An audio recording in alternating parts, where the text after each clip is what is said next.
Hi friends, ഇന്ന് നമ്മൾ നോക്കാൻ പോകുന്നത് ഒരുപാട് പേര് വാട്സപ്പിൽ അയച്ചൊരു മെസ്സേജാണ് കേട്ടോ, സൂചി പൊട്ടുക എന്നുള്ളത്. അപ്പോൾ സൂചി പൊട്ടുന്നതിൻ്റെ ഒരു പ്രധാന കാരണമാണ്, ഞാനിപ്പോൾ ഇവിടെ കുറേ സൂചികൾ ഇങ്ങനെ നിരത്തി വെച്ചിട്ടുണ്ട്. അപ്പോൾ ഈ സൂചിയൊക്കെ ഒറ്റ ഡ്രസ്സിൽ ഒരു സൂചി വെച്ച് തയ്ക്കുകയാണെങ്കിൽ നമുക്ക് വിപണിയിൽ ഒരു സൂചിയല്ലേ കിട്ടുള്ളൂ. അപ്പോൾ നമുക്ക് വ്യത്യസ്ത രീതിയിലുള്ള സൂചി എന്തുകൊണ്ടാണ് നമുക്ക് വിപണിയിൽ കിട്ടുന്നത്? അത് ഓരോന്നിനും ഓരോ ഡ്രസ്സിനനുസരിച്ച് നമ്മൾ സൂചി മാറ്റേണ്ട ആവശ്യകത ഉണ്ട് കേട്ടോ. അപ്പോൾ എന്തിനൊക്കെയാണ് സൂചി മാറ്റേണ്ടത് എന്നുള്ളതാണ് ഞാനിവിടെ കാണിക്കുന്നത് കേട്ടോ. അപ്പോൾ നമ്മളിപ്പോൾ 6 സൂചി വെച്ചിട്ടുണ്ട്. ഇപ്പോൾ ഞാൻ ഈ എടുത്തിരിക്കുന്ന ഒരു റെക്സിൻ കണ്ടങ്ങൾ, ഈ റെക്സിനിൽ നമ്മൾ ഏതെങ്കിലും സൂചി ഇട്ട് അടിച്ച് കഴിഞ്ഞാൽ സൂചി പൊട്ടും കേട്ടോ. ഇത് ഉറപ്പായിട്ടും പൊട്ടും. കാരണം എന്താ വെച്ച് കഴിഞ്ഞാൽ ഇത് ഇത്രയും തിക്നെസ് ഉള്ളതാണ്. ഇത് നമ്മളെ വണ്ടിൻ്റെ ഒക്കെ വുഡും കാര്യങ്ങളുമാണ്. ഇതിന് നമ്മൾ 23 എന്ന് പറയുന്ന ഈ സൂചിയാണ് ഇത്ര യൂസ് ചെയ്യേണ്ടത്. ഇതിലിപ്പോൾ നമ്മൾ 11 ഇട്ട് അടിച്ച് കഴിഞ്ഞാൽ കുറച്ച് കഴിയുമ്പോൾ തന്നെ സൂചി പൊട്ടുവേ. പിന്നെ നമ്മൾ അടുത്തത് നോക്കുന്നത് 22 എന്ന് പറഞ്ഞ സൂചിയാണ്. ഇത് നമ്മളെ ബാഗ് ഫീൽഡ് സംബന്ധമായിട്ടുള്ള ആളുകൾ യൂസ് ചെയ്യുന്നൊരു സൂചിയാണ്. ബാഗിൻ്റെ റെക്സിന് കുറച്ച് കട്ടിയുള്ള ടൈപ്പ് റെക്സിനുകളൊക്കെ യൂസ് ചെയ്യുന്നത് ഈ ഒരു 22 എന്ന് പറയുന്ന സൂചിയിലാണ് കേട്ടോ. നമുക്കപ്പോൾ 22 പറഞ്ഞ സൂചി ഇത്, അതേപോലെ തന്നെ നമുക്ക് കുറച്ച് തിക്നെസ് ഉള്ള സാധനങ്ങളൊക്കെ അടിക്കാൻ വേണ്ടിയിട്ട് നമുക്ക് 22ഉം 21ഉം യൂസ് ചെയ്യാം കേട്ടോ. 21 എൻ്റെ കയ്യിൽ ഇല്ലാത്തതുകൊണ്ടാണ് ഇതിൽ കാണിക്കാത്തത്. പിന്നെ നമുക്ക് വരുന്നത് 18 18 എന്ന് പറയുന്ന സൂചി നമ്മൾ സാധാരണ യൂസ് ചെയ്യുന്നത് നമ്മളെ ടൈലർ ഫീൽഡിലുള്ള ആളുകളാണ്. എന്ന് വെച്ച് കഴിഞ്ഞാൽ ഈ പാൻറ്റ് പോലത്തെ സാധനങ്ങൾ അടിക്കാനാണ് 18 എന്ന് പറയുന്ന സൂചി നമ്മൾ യൂസ് ചെയ്യുക. കാരണം എന്താ വെച്ച് കഴിഞ്ഞാൽ അത് നമ്മൾ ജീൻസിൻ്റെ പാൻറ്റും കാര്യങ്ങളാണ്. അപ്പോൾ കുറച്ച് തിക്നെസ് ഉണ്ട്. അപ്പോൾ ആ തിക്നെസ്സിനനുസരിച്ച് സൂചിക്ക് കുറച്ച് കട്ടിങ് കാര്യങ്ങളും വേണം. അപ്പോൾ അതുകൊണ്ടാണ് നമ്മൾ 18 എന്ന് പറയുന്ന സൂചി അതിന് സെലക്ട് ചെയ്തത്. പിന്നെ നമ്മൾ വരുന്നത് 16 16 നമ്മൾ ശരിക്ക് ജെൻസിൻ്റെ സംഭവങ്ങൾ അടിക്കുന്നതാണ്. നമ്മളെ പാൻറ്റ്, ഷർട്ട് അങ്ങനത്തെ ഒക്കെ അടിക്കാൻ നമ്മൾ കൂടുതലായിട്ട് യൂസ് ചെയ്യുന്നത് ഈ 18 എന്ന് പറയുന്ന സൂചിയാണ്.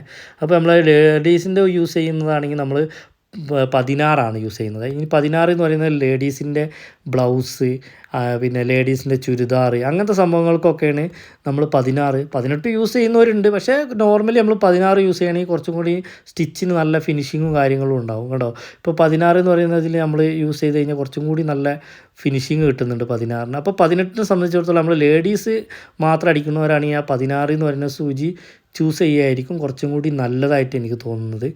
അപ്പോൾ ഓരോ സൂചിക്കും ഓരോരോ പ്രത്യേകതകളുണ്ട്. നമ്മൾ ഏതെങ്കിലും സൂചി ഇട്ട് അടിച്ച് കഴിഞ്ഞാൽ സൂചി പൊട്ടാനും അതേപോലെ നമ്മളെ സ്റ്റിച്ചിൻ്റെ ഫിനിഷിങ്ങിനും ബാധിക്കുക. ഇനി നമ്മൾ വരുന്നത് ഇമ്പോർട്ടൻ്റ് ആയിട്ടുള്ളത് പറഞ്ഞാൽ 12ഉം 11ഉം. ഈ 12 എന്ന് പറയുന്ന സൂചി നമ്മൾ അധികം യൂസ് ചെയ്യുന്നത് നമ്മൾ സ്ട്രെച്ചബിൾ ആയിട്ടുള്ള ഡ്രസ്സിനാണ് കേട്ടോ. സ്ട്രെച്ചബിൾ എന്ന് പറഞ്ഞു കഴിഞ്ഞാൽ വലിയുന്ന ടൈപ്പില്ലേ, നമ്മളെ ലേഡീസൊക്കെ യൂസ് ചെയ്യുന്ന ലെഗിൻസ് ഇല്ലേ, ലെഗിൻസ് പോലത്തെ നമ്മൾ വലിയുന്ന സ്ട്രെച്ചബിൾ ആയിട്ടുള്ള കട്ടി കുറഞ്ഞ ഡ്രസ്സുകൾ അടിക്കാനാട്ടോ. ചിലപ്പോൾ ഇതേപോലെ തന്നെ അടിക്കുകയാണെങ്കിലും സൂചി പൊട്ടാനുള്ള സാധ്യതയുണ്ട്. അതിന് നമ്മൾ ചെയ്യേണ്ടത് എന്താ വെച്ച് കഴിഞ്ഞാൽ ഒരു പേപ്പർ അടിവശത്ത് വെച്ചിട്ട് അതിൽ സ്റ്റിച്ച് ചെയ്തിട്ട് ആ പേപ്പർ കീറി, അതെങ്ങനെയാണെന്ന് വെച്ച് കഴിഞ്ഞാൽ ഇതേപോലത്തെ ഡ്രസ്സ് എടുത്തതിൻ്റെ ശേഷം നമ്മളെന്താക്കുക, ഈ സൂചി ഇട്ടതിൻ്റെ ശേഷം നമ്മൾ ഇതേപോലെ പേപ്പർ പതുക്കെ അടിയിൽ വെച്ച് കൊടുക്കുക. എന്നിട്ട് കറക്റ്റായിട്ട് തന്നെ നമുക്ക് എങ്ങനെയാണ് സ്റ്റിച്ച് ചെയ്യേണ്ടത് അതേപോലെ സ്റ്റിച്ച് ചെയ്തതിൻ്റെ ശേഷം നമ്മളെന്താക്കുക, ഈ സൂചി തന്നെ ആയിരിക്കണം കേട്ടോ ഇടുന്നത്. നമ്മൾ വേറെ ഏതെങ്കിലും സൂചി ഇട്ട് അടിച്ച് കഴിഞ്ഞാൽ പേപ്പർ അടി ഒരതി പോകാനുള്ള സാധ്യത ഉണ്ട് ചവിട്ടിയിൽ. അപ്പോൾ അതിൻ്റെ ശേഷം നമ്മൾ എന്താക്കുകയെന്ന് വെച്ച് കഴിഞ്ഞാൽ ആ പേപ്പർ ചെറുതായിട്ട് അങ്ങോട്ട് കീറി ഒഴിവാക്കിയാൽ മതിയേ. അപ്പോൾ അതേപോലെ തന്നെ ആ സ്റ്റിച്ച് കറക്റ്റായിട്ട് തന്നെ നമുക്ക് കിട്ടും. ഇനി നമ്മൾ പറയാൻ പോകുന്നത് 11 നമ്പർ സൂചി കേട്ടോ, ലാസ്റ്റ് ആയിട്ടുള്ളത്. അപ്പോൾ ഈ സൂചിക്കാണ് നമ്മൾ ഇതേപോലത്തെ നെറ്റുകൾ അടിക്കാനാണ്. ഇതിൽ വലിയ സൂചി ഇട്ട് അടിച്ച് കഴിഞ്ഞാൽ നെറ്റ് കീറാനുള്ള സാധ്യത കൂടുതലാണ്. പിന്നെ അതേപോലെ സ്റ്റിച്ച് കറക്റ്റായിട്ട് പിടിക്കൂലേ. അപ്പോൾ നമ്മൾ ഈ 11ാമത്തെ സൂചി ഇട്ടതിൻ്റെ ശേഷം ആണ് ഇതിൽ അടിക്കുന്നതെങ്കിൽ നെറ്റ് കറക്റ്റായിട്ട് തന്നെ അടിച്ചെടുക്കാൻ കഴിയും. അപ്പോൾ നെറ്റ് അടിക്കുന്നവർ 11 നമ്പർ സൂചി ഇട്ടിട്ട് തന്നെ അടിക്കാൻ ശ്രമിക്കുക കേട്ടോ. പിന്നെ അതേപോലെ ഇനി നമ്മൾ പറയാൻ പോകുന്നത്, ഇത്രയും നേരം നമ്മൾ സൂചിയാണ് പറഞ്ഞത്, ഇനി സൂചി എവിടെയെങ്കിലും ടച്ചായിട്ടും സൂചി പൊട്ടാനുള്ള സാധ്യത ഉണ്ട് കേട്ടോ. അതിനെക്കുറിച്ചാണ് നമ്മൾ പറയുന്നത്. ആദ്യമായിട്ട് നമ്മൾ നോക്കണം നമ്മളെ ചവിട്ടിയിലും പ്ലേറ്റിലും ടച്ച് ആവുന്നുണ്ടോ എന്നുള്ളതാണ്. ഈ സൂചി കണ്ടില്ല, അപ്പോൾ കറക്റ്റ് ഇറങ്ങുമ്പോൾ തന്നെ നിങ്ങൾക്ക് നോക്കി അറിയാം അത് നമ്മളെ ചവിട്ടിയിൽ നന്നായിട്ട് ടച്ച് ആവുന്നുണ്ട്. അപ്പോൾ അത് നമ്മൾ പതുക്കൊക്കെ അടിക്കുകയാണെങ്കിൽ ചിലപ്പം പൊട്ടില്ല, പക്ഷേ സ്പീഡിൽ അടിക്കുകയാണെങ്കിൽ എന്തായാലും അത് തെന്നി മാറിയിട്ട് ഈ ചവിട്ടിയിൽ കൊണ്ടിട്ട് പൊട്ടുവേ. പിന്നെ നമ്മളെ സൂചിൻ്റെ മുനമ്പ് നോക്കണേ, അത് ഇതേപോലെയൊക്കെ ആണെങ്കിലും പൊട്ടാനുള്ള സാധ്യത ഉണ്ട് കട്ടിയുള്ള ഡ്രസ്സിലൊക്കെ. പിന്നെ നമ്മൾ ബോബിന് ഇടുന്നത് കറക്റ്റ് അല്ലെങ്കിൽ ഇതേപോലെ ഇട്ടിട്ട് അങ്ങോട്ട് അടിക്കാൻ തുടങ്ങി കഴിഞ്ഞാൽ ചിലപ്പം ഈ ബോബിൻ്റെ മേലെ സൂചി തട്ടിയിട്ടും പൊട്ടാനുള്ള സാധ്യത ഉണ്ട്. അപ്പോൾ നിങ്ങൾ ബോബിന് കറക്റ്റ് തന്നെ പ്രസ്സായിട്ട് ഇടാൻ ശ്രമിക്കണേ. കാരണം കുറേ പേർക്ക് പെട്ടെന്ന് സൂചി പൊട്ടിപ്പോണത് ബോബിന് തിരിച്ചിട്ടിട്ടായിരിക്കും, അല്ലെങ്കിൽ ബോബിൻ്റെ ആ പ്രസ് ചെയ്യുന്നത് കറക്റ്റ് അല്ലാതെ ഇരിക്കുന്നത് കൊണ്ടായിരിക്കും.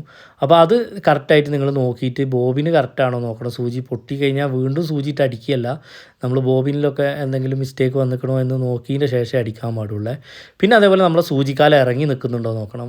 ഇതൊക്കെ ഞാൻ ഇതിൻ്റെ മുന്നത്തെ വീഡിയോയിൽ കാണിച്ചിട്ടുണ്ട് സൂചിക്കാല എത്ര ഇറങ്ങേണ്ടി എന്നുള്ളത്. അപ്പോൾ വീഡിയോ ഇഷ്ടപ്പെട്ടാൽ നിങ്ങൾ ഷെയർ ചെയ്യുക, അതുപോലെ സബ്സ്ക്രൈബ്